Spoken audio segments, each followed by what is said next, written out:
Hi, I'm the Moorlander and this is Moorlander EDC. I'm genuinely quite excited to make this video today.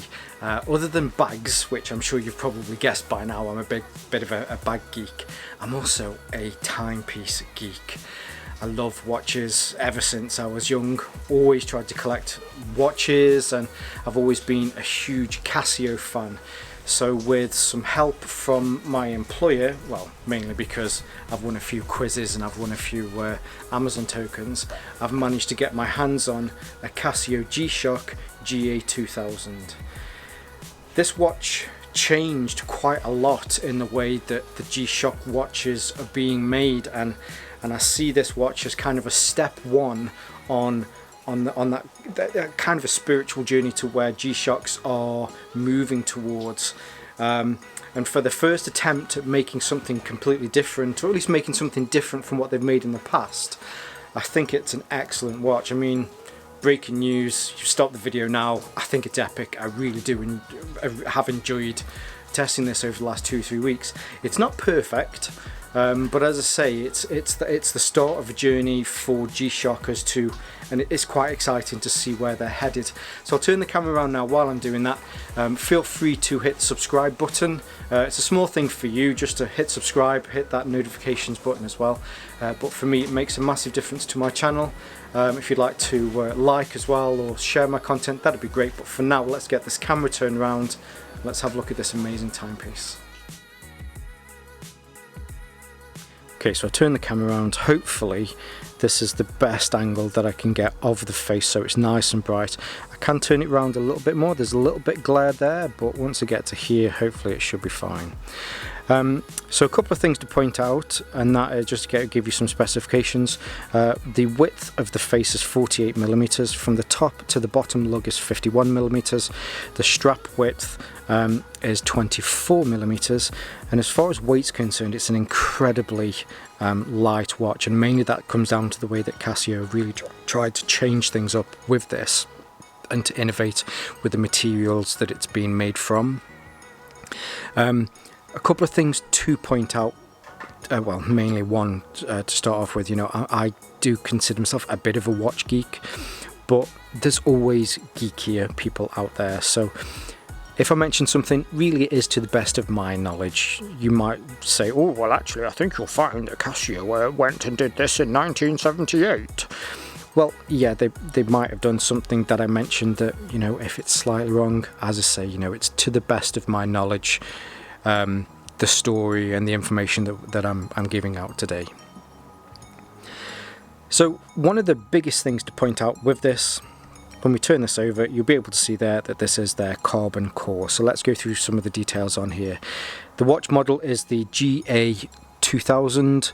It's water resistant up to 20 bars, which is 200 meters down, and there you can see the watch module, which I'm trying to see, is the 5590. This is the carbon core version. So what Casio have always tried to do with their G-Shock models is to create something that is incredibly robust and is something that will probably last longer than your wrist will last. They've gone through making the actual inside case, making that from metal, then it changed to resin. And you know, resin at the end of the day, it's just a posh name for a plastic. But with the plastics, they were able to reduce some weight, but also improve the way in which it had a little bit of bounce to it, so that it helped with those impacts. What they've now moved on is to a carbon fiber core. So although you'll see everything around the front here is all made from plastic, the inside of this, the actual module that contains the watch mechanics, is made from carbon fiber. So it does make it incredibly light, and hoping this is, well, I think this really is the start of something new to come from Casio in the way that they are creating these sort of watches. It does make it incredibly light, but it also makes it incredibly strong as well. A couple of other things to point out on the back here as well is it's one of the first Casio models for the G-Shock brand like this to have these quick remove straps, which means that if you wanted to, if you were the type of person, there you go, now I've took it off, haven't I, off camera, so I'm gonna have to put this do this off camera. So if you're the type of person that likes to add a NATO strap, as I am myself, I've made YouTube content in the past about how useful NATO straps are. You can take these off and you can switch them out, but it also means that if you do have a favorite strap manufacturer, if they have 24mm lug width straps, then you can swap this up for other straps. It also improves the ergonometry. So here you can see we've got the the Mudman. The way that these are fastened is they're fastened into the actual body of the watch, but there's not really much give on these. There's a specific angle that it wants this to fit on your wrist. They have to go on generally what is the average wrist, I guess you'd say, but you know, there's always people that are on in and out of the average wrist. Whereas with this, although you do have some angle and some curvature on there, with these being completely articulated and being able to move around, it's actually a hell of a lot more comfortable to wear on your wrist.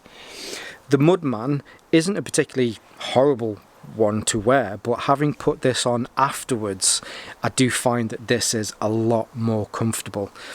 Here's an old G100 that I have, which I do need to get the strap fixed. My puppy decided to chew these, and this is another one that just shows that kind of rigidity that you have with these old style watches. This new GA-2000 is a hell of a lot more comfortable to wear on the wrist. Everything else, so around the watch, all of the plastics, they feel like nice plastics.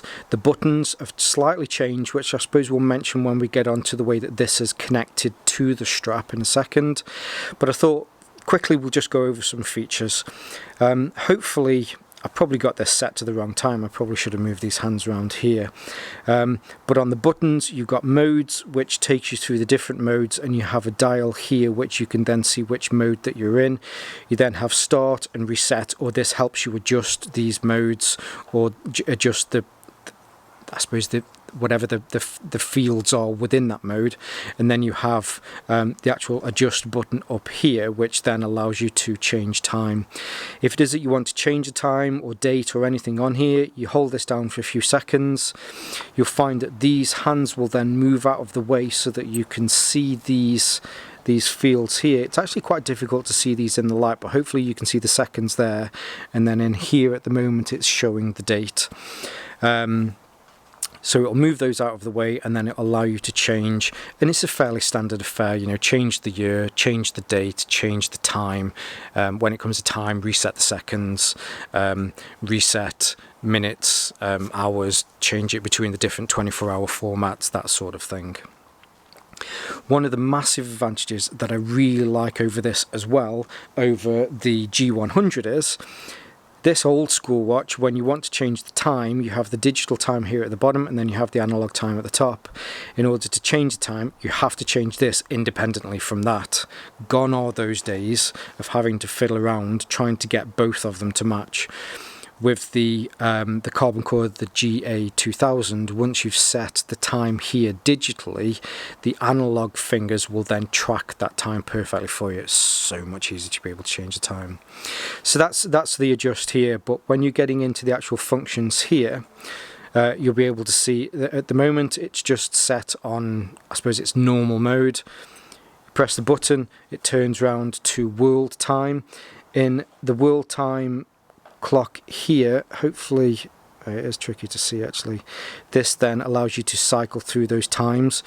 It starts with a 3-digit, so if it's a Cairo it'll say CAI, but then gone are the days when you have to remember what each of those are. It then gives you the ability, and it reads it out for you perfectly so that you can see what that city is. You press the button again, it then turns around to stopwatch, simple start. It starts the watch for you. In the bottom here you get tenths of seconds or hundredths of seconds, and here it'll then say they say seconds, minutes and hours. Stop, reset, nice and simple. Turns around again, you then have a timer, which again start, stop, reset, nice and simple. And then the last one on here is your alarms. So this comes with 5 alarms. You can set each of those alarms independently, and then one of the last things that you can do is you can set it so that it has an hourly time signature. I genuinely appreciate that on these watches. I don't know why other manufacturers that do analog digital watches, especially ones that have alarms in there, don't have an hourly time point. Just the fact that it just goes beep beep beep beep every hour, it just gives you a heads up that the hour's changed, and you know, I've always found that useful. So as far as what it does, you know, it's very similar to, you know, your standard fare of watches, but the way in which they've changed it, apart from the back here, is also the construction of it. So I've already mentioned and alluded to the fact that it's made from carbon fiber on the inside, but there are some other fundamental changes that they've made, and that is the way in which it's attached to the strap. So the traditional watch, again coming back to the Moorlander here, is the watch module is on the inside. You then have a plastic or resin, sorry, should I say, shock absorbing system on the outside, which gives it that toughness. Where the two straps are connected, they are connected to this whole body, this whole system here that holds the watch together is what the straps are anchored to. To take the straps off, you have to undo this here, and then you'll get the watch. You'll be able to take the back off to then be able to get on. Oops, just going out of focus for a second then. To be able to get onto the inside.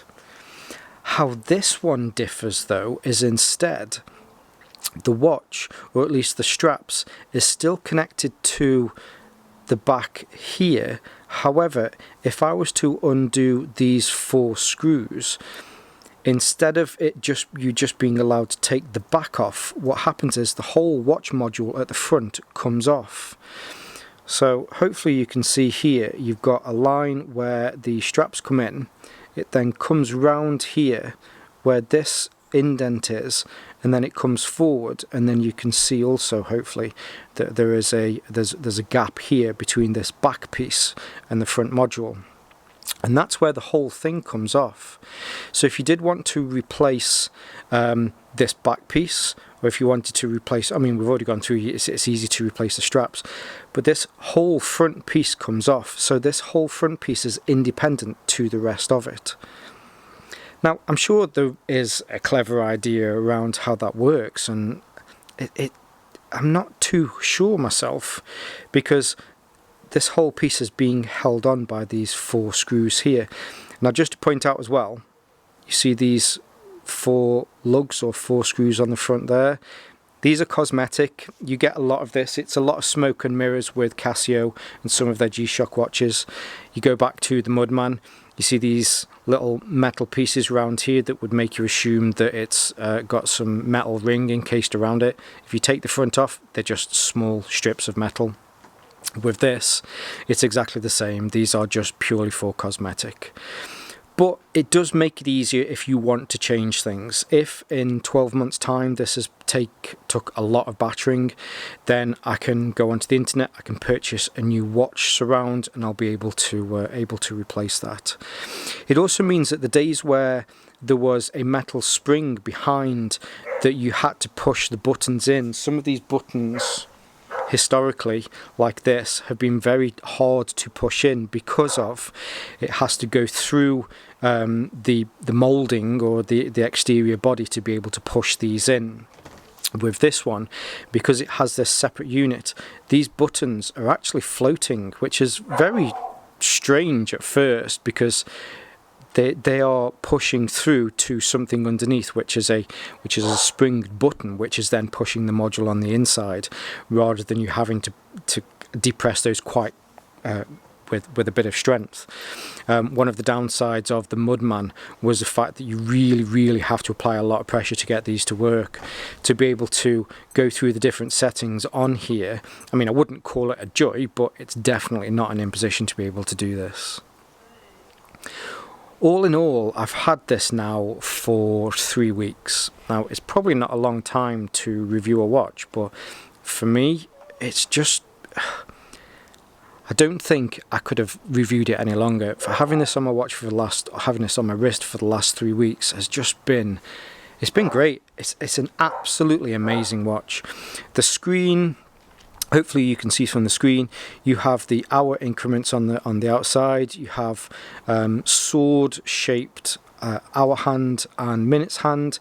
Here on the bottom you also have the minutes, and there's no loom unfortunately around the outside, so these independent hand markers, there's no loom on them. The light button is here at the bottom, and you just have a single LED down there. As part of the settings, you can go through when you're adjusting the time and everything, you can decide how long you want that light button to stay on for. Personally at the moment it's just set for 1 second, however it doesn't kick out a lot of light. Being able to read these dials in light or in the dark, I mean, using that light is quite difficult, but the loom that is on the hands is actually really quite bright. What I also found was, and I'll see if I can find a link for this, there is a company that you can take this apart. The hand points around the inside is a separate module or a separate piece of plastic that you can take out. So they've made some strontium aluminate inserts that you can add to this, so when you take one out you put the whole thing back in. It's not one as in there's 12 separate pieces, it's just one ring that slips in. There's a dog barking in the background, that's perfect, isn't it? But you can fit that in, and it, you know, it really does kick out a lot of light. So I mentioned at the beginning, it isn't a perfect watch in my eyes. There's a few things that would change that I'd like to see, but again, I'm not taking anything away from this watch. This watch is absolutely amazing, and I love it. It comes in lots of different colours and so on and so on. So to get to things that I would possibly change, the first thing would be the amount of just slight gaps. So they're not particularly big. They're only maybe even less than 1 millimeter. But as far as getting this dirty or using this in situations where there's going to be a lot of dirt, there's going to be a lot of dust, that sort of stuff, I'm going to kill that dog. There is a lot of potential for you to be able to get that into these. I'm not going to kill that dog. I love dogs, by the way. So that's one of the things that I'd possibly change, is the amount of gaps. The other thing, as far as the strap is concerned, I do like the strap. It actually feels a little bit thicker and a little bit meatier than normal straps, but the buckle at the end, it's a plastic buckle. I don't think it would have cost any more to be able to have a metal buckle on the end. Again, you know, only time will tell as far as the durability of whether that will, you know, be an issue, but at this moment in time, I think it would have been nice to have that. One of the other things, I think, just for peace of mind, it would have been great that that actually went through. And I know it's just a silly thing, but these watches are designed to be pretty much indestructible. That would have been great. The only other thing is down to the light. If they had one of those dual LED lit systems like they do have in other watches, that would be great. And even seeing that another company can manufacture this part that slips perfectly into this, that has loom on the hour signals, it would have been great if that was in there. But these are tiny little things that do not spoil how awesome this watch is. I'll leave some links, and the main reason I'm saying this now is I'll leave some links to this. So I bought this from Amazon, and at the moment there is an extra £17 off if you purchase this on Amazon. So that's today. So today is the 9th of August 2020. I'll try and get this on. It'll be on today. So if you're thinking of purchasing this, I'll leave those links in there, and you'll get an extra £17 off if you buy this model. So this is the darker green version. There is a really nice coyote light tan version, but unfortunately that doesn't have at the moment. There's £17 off. So if you are thinking of getting one of these, now is a perfect time to get one. I'm not sure if that's the same in the US, so I will check to see, and I'll leave some affiliate links in the bottom. If you choose to use those affiliate links, that would be great. You know, it does help to support my channel. So whether you are a watch enthusiast or just a Casio G-Shock nerd, let's say, you can fully geek out with all of the stuff that's in here. You know, there's a lot of exciting things in here. For me, it's the first watch that I've had that has had this carbon core. It is the first watch that you set the time digitally and the hands will mimic whatever it says on there. There's a few other innovations in there. The fact that it's floating on this back piece, the fact that you can now change the straps if you want to, makes it a whole lot easier to buy third-party straps for these. In fact, I might even test out some third-party straps, but you know they're going to work because it's a 24mm lug width. This really has been an awesome watch, and I have for the last 3 weeks loved testing this out. Seems a strange thing because it's just a watch, it's just a piece of plastic that sits on your wrist, but for me, I do love those timepieces. There are 2 other watches that are on my radar this year. I really am trying my hardest to get a Casio GA-2000. I was trying to think of the what's it number then, but everybody knows it as the Casio. Oh, that is such a beautiful watch, and I'm trying to get my hands on one of those so that I can test it out as well. Not taking anything away from this watch, it's awesome. But also I'm trying to get my hands on a Swatch watch. You might not have thought that from me, but you know, I like some of those Swatch watches back from the 80s, and the new big bold Spectrum watches look awesome. So hey Swatch, send me one, that'd be awesome. If you like this content, hit subscribe, that'd be great. If you hit notifications, it all helps with the YouTube algorithm, and you know, that always helps. If you've liked this content, bang that like button. If you've not liked it, sorry, I'll try better next time. Follow me on Instagram if you want to see more of the stuff that I'm testing, which I generally show on Instagram. Follow me at Moorlander_EDC and you'll be able to see all of the stuff that I've got behind the scenes. I'm also on Facebook, but I tend to be on Instagram a hell of a lot more than I'm on Facebook anyway, so that's the best place for me. So for now, stay safe, stay Moorlander, and stay EDC. Get some Amazon tokens, which has meant that I've been able to purchase this, and I've forgotten what it is. What is it? It's the Casio G-Shock GA-2000. That was way better.